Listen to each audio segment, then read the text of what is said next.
আপনার কাছে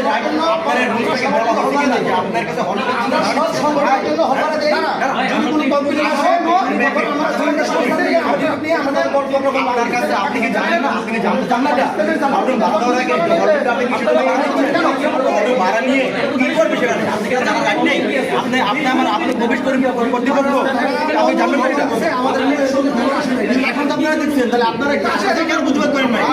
আমরা এখন আসার পরে আপনারা কেন বলতেছেন? সকাল থেকে প্রতিবাদ করেন না?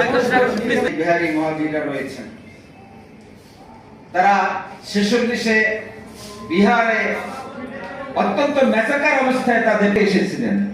ওই বিহারের ক্লিং এবং গ্রেট কলকাতার ক্লিং এর পরেই তো কলকাতা নোয়াখালীর রাইট হয়েছিল, এটা প্রতিক্রিয়া।